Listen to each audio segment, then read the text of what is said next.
Buenas, buenas, ¿qué tal? Esto es BAM, benditos artistas nuestros. Hoy nos visitan Javier y Natalia, ellos son directores de Riveros Luna. ¿Cómo estamos? Hola David, ¿cómo estás? Muchísimas gracias por la invitación. Bueno, bienvenido. Muchas gracias. Vamos a hablar a ella. Lo que no me gusta. Pensemos que hay gente que no sabe, bueno, decimos Riveros Luna y no le despierta nada. ¿Cómo le decimos qué es Riveros Luna? Bueno, Riveros Luna es una compañía independiente, o sea que surgió por esa necesidad. Hace 18 años la creamos. Si bien nosotros antes teníamos una academia de folclore, enseñábamos, porque hacíamos contemporáneo, clásico y también folclore, decidimos hacer una compañía independiente porque en San Juan no había ningún espacio para contener a todos esos bailarines que se recibían y querían hacer algo de forma diferente. Entonces, bueno, decidimos formarla, a esa compañía, donde crearíamos obra, donde supuestamente nosotros intervendríamos, bailaríamos, interpretaríamos, pero lo que menos hemos hecho es eso, bailar. Casi todas las obras le hemos pasado, hemos estado por fuera, produciendo, dirigiendo, coreografiando, pero bueno, la idea era esa y bueno. Pasaron 18 años. 18 años, sin darnos cuenta. Eso. Sí, justamente la otra vez hablábamos con Natalia y nos preguntábamos en qué momento nosotros decidimos. Porque viste que todos los bailarines tienen como esa necesidad se reciben en esa época, ¿no? Ahora está el espacio bicentenario, hay otras posibilidades. Pero en esa época, cuando éramos muy jóvenes, lo único que daba era irse a Buenos Aires. El tema es que, bueno, con Nati decíamos en qué momento decidimos quedarnos. Claro. Porque tuvimos la posibilidad de irnos a Buenos Aires, tuvimos la posibilidad de quedarnos en Europa, estuvimos ahí una gira y tuvimos esa posibilidad. El tema fue cuando hicimos un curso que un maestro nos preguntó si nosotros queríamos irnos a Buenos Aires, porque nos becaban y todo eso. Y nosotros dijimos que no.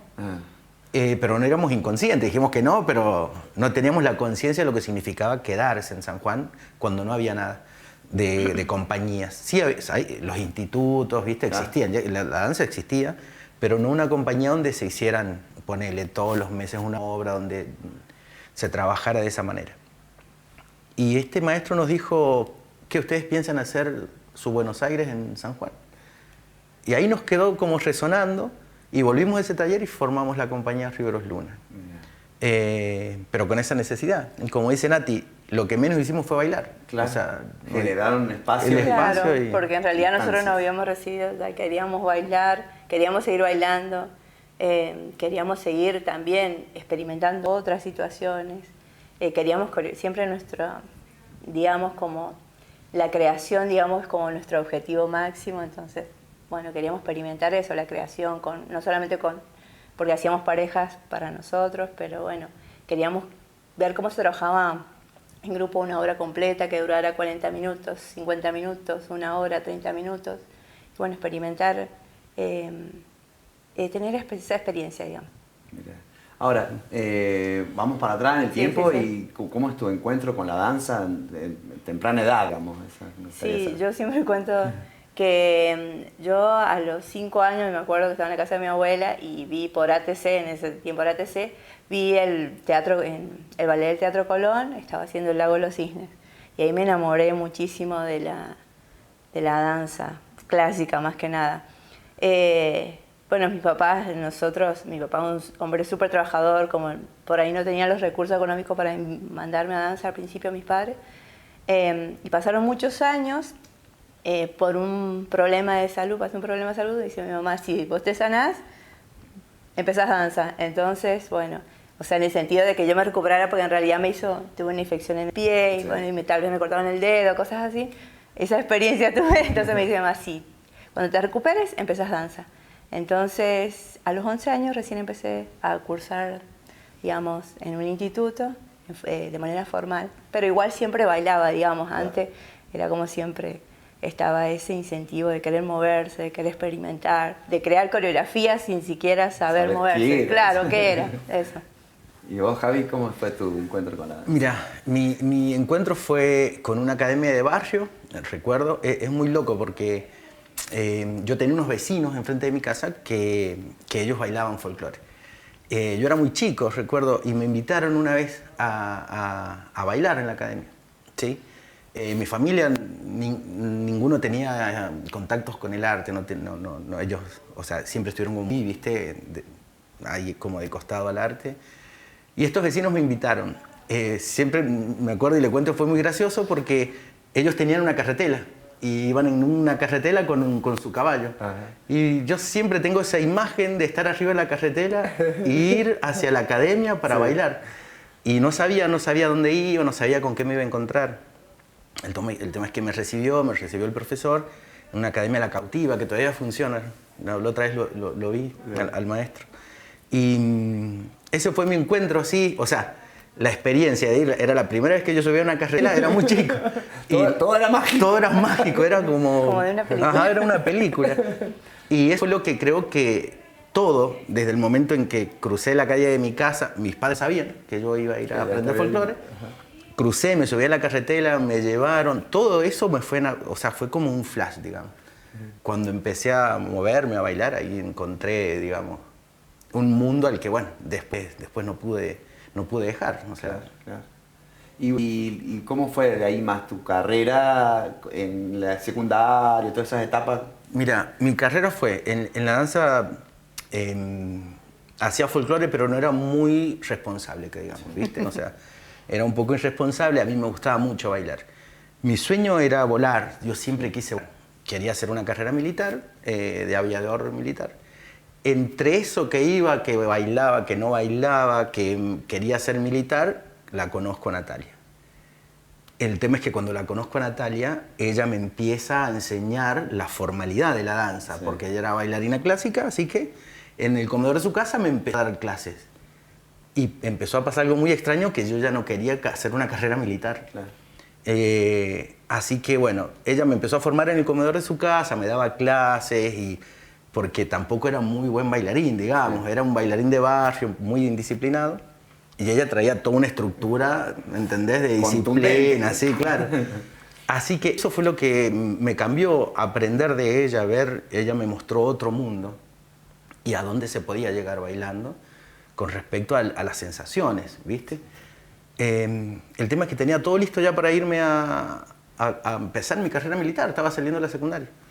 Y no sabía cómo decir que no quería, ya, ¿viste? O sea, yo ya no quería hacer eso, quería ser bailarín. Bueno, el tema es que inconscientemente me provoqué un accidente y tuve la mejor excusa de ya no hacerlo. Claro.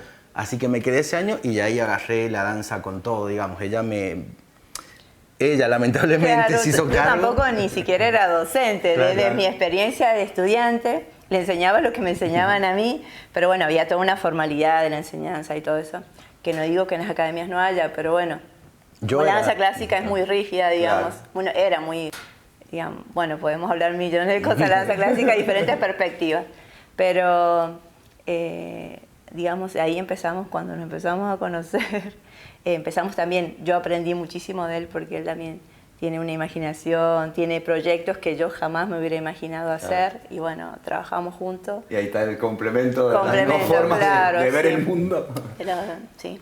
Somos muy diferentes. Sí. En todo sentido de pensamiento, es cuando construimos obras, cuando cualquier cosa que vayamos a hacer, para que un proyecto quede uno tiene que convencer al otro. Sí. Es como toda una discusión hasta que se logra algo que estamos convencidos los dos. Y si no nos convencemos, uno apoya al otro, claro. Y bueno, iba con ese convencimiento, hasta que se convence. Yo he visto creaciones de ustedes y hay como un sello Riveros Luna de, no sé, de emociones, de la forma de que cuerpos reales bailan con emociones muy a la vista, no sé, ¿es una búsqueda de ustedes? Sí, en realidad nosotros también de una manera casi inconsciente empezamos a buscar esa forma, esa línea, porque es la que más a nosotros nos podía permitir contar a través del cuerpo. Nosotros siempre decimos el texto tiene la posibilidad de entrar en la cabeza de quien lo escucha y despertar todo un mundo. Pero el movimiento, ¿viste? Al ser tan digamos, subjetivo, tanto se puede leer. El bailarín está sintiendo una cosa y el espectador puede, ¿viste? Sentir cualquier otra. También lo encontrábamos a veces como muy distante el movimiento del espectador. Así que empezamos con Nati a hacer una búsqueda donde nuestros bailarines son bailarines de todo tipo, de sus cuerpos ¿me entendés? No tienen una línea como muy rígida como la del ballet. Así que lo que más nos importa es todo lo que el bailarín pueda llegar a hablar, todo lo que pueda llegar a decir.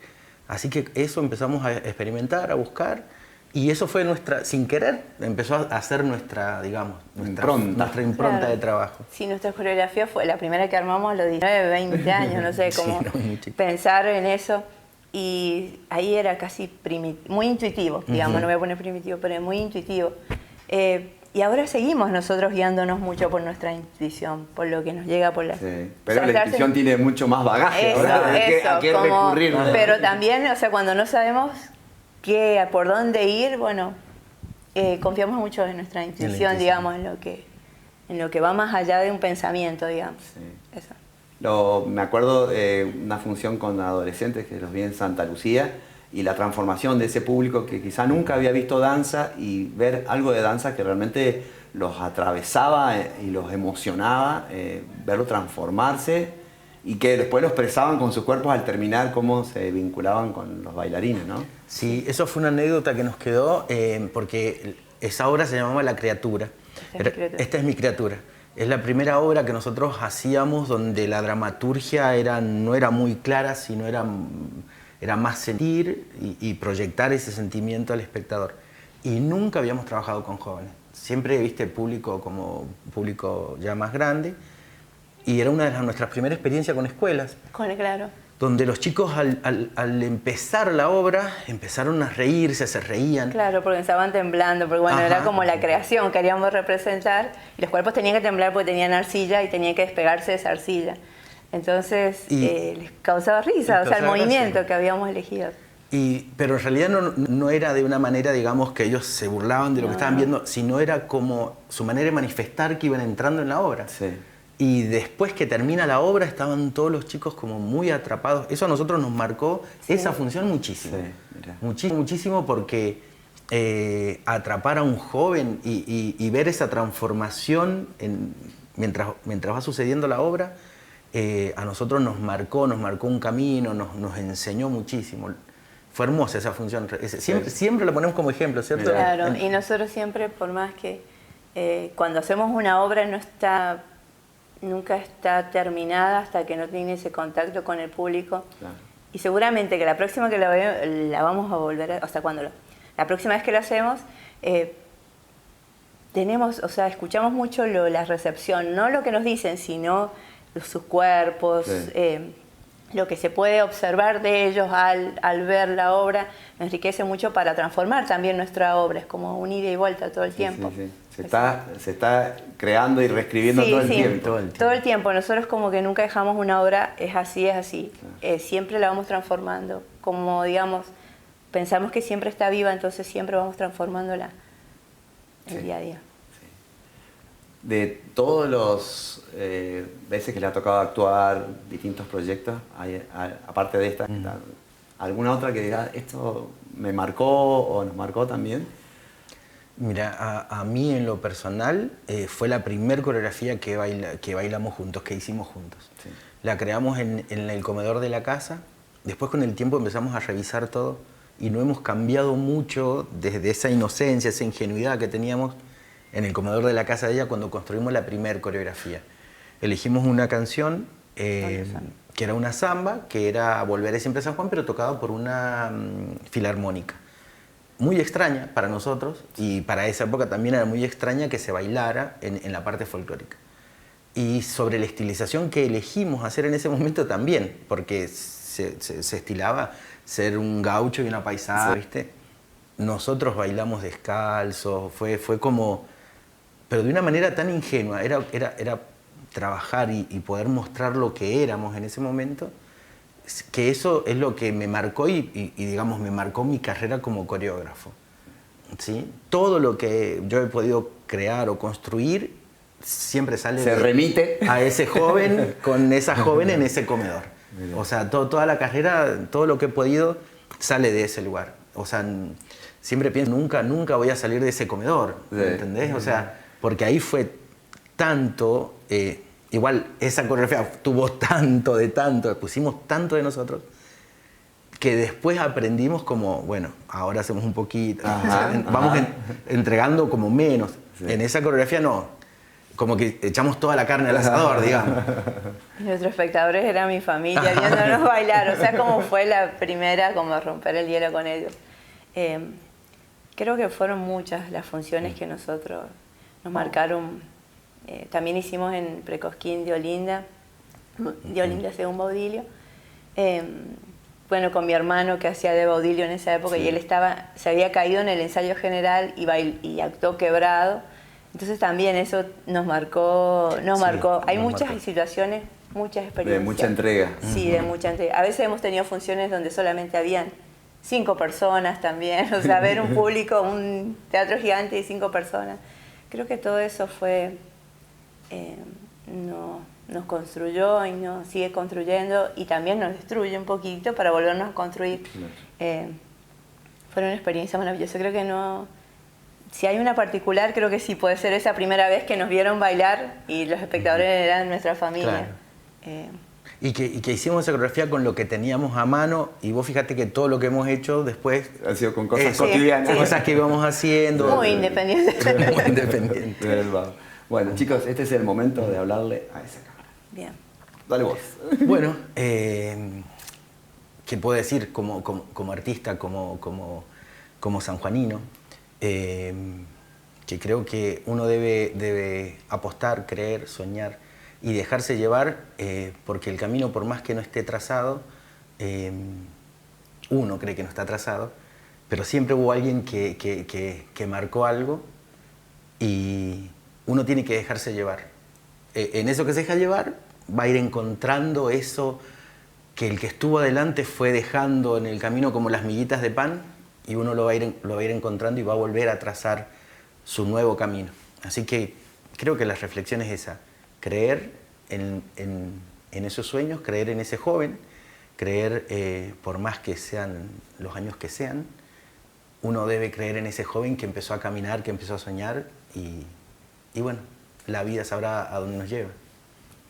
Y sobre esa idea, porque justamente iba a hablar sobre el creer en uno, en confiar que es posible todo lo que tenemos, todos los mundos que creamos en nuestra cabeza de alguna manera pueden salir, pueden concretarse. Confiar que es posible cualquier anhelo, nada más que se requiere mucho esfuerzo, la propia vida, digamos, el tiempo, el sacrificio, y también cambiar uno, transformarse uno, como recién dije, romperse y para volverse a construir. Pero para mí sí eso, estar sensible a la vida y creer siempre en que lo que nosotros queremos y soñamos hacer, es posible hacerlo, de alguna manera. Bueno, gente, esto es BAM y será hasta la próxima. ¿Qué tal?